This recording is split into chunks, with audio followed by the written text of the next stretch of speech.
you, Samuel.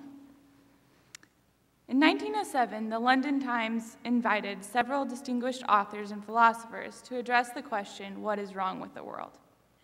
In one of his famously concise letters, G.K. Chesterton answered, "Dear sirs, I am. If we are to change the world, we must first be the change." Most of us assume that we are truth seekers and that all the problems are out there.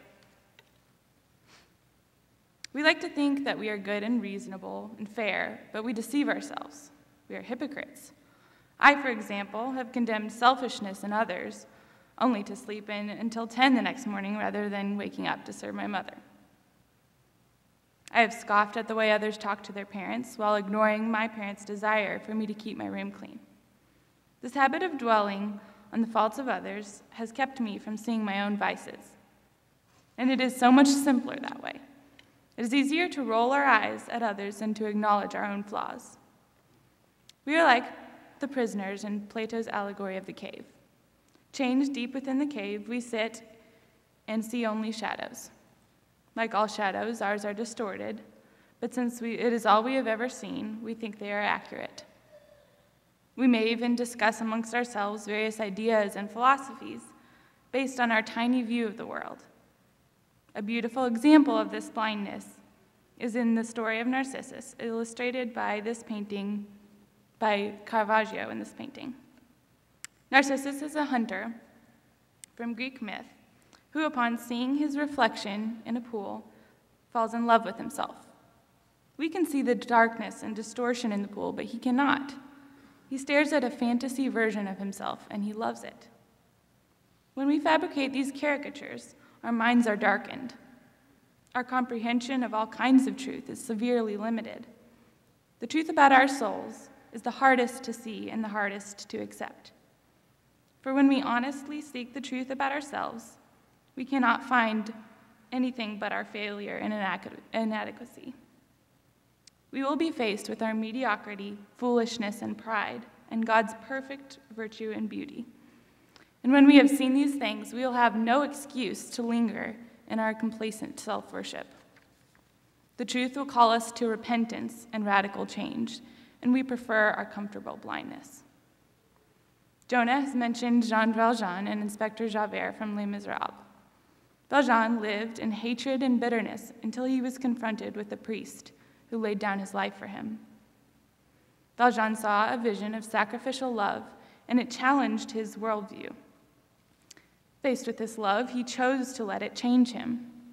Javert, when confronted with the same truth, froze. He had based his whole understanding of life on his belief that the law without mercy was the sole means of salvation. The sacrificial love he saw in Valjean could not be reconciled with his worldview, and he could not accept that. In fact, we see he killed himself rather than accepting that love. Sometimes we even create whole narratives about how unjustly others treat us. In the 9th grade, I struggled with school.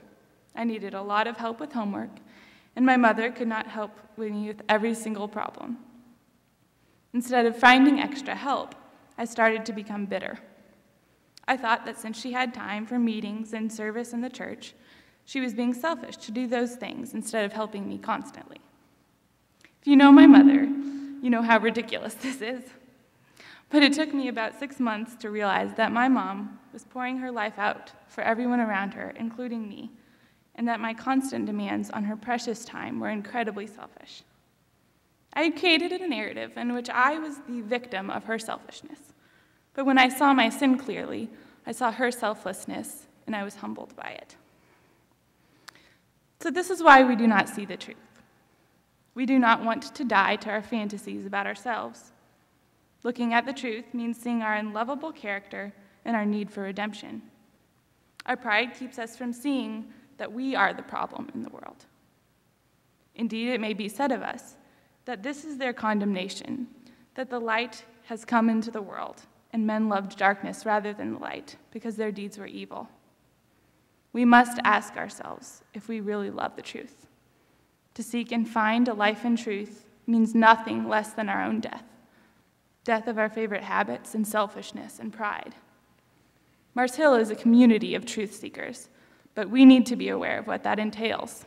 It means seeing, as Chesterton saw, that we are the problem. When we ask our students to seek the truth, we are saying, come and die with us. Thank you.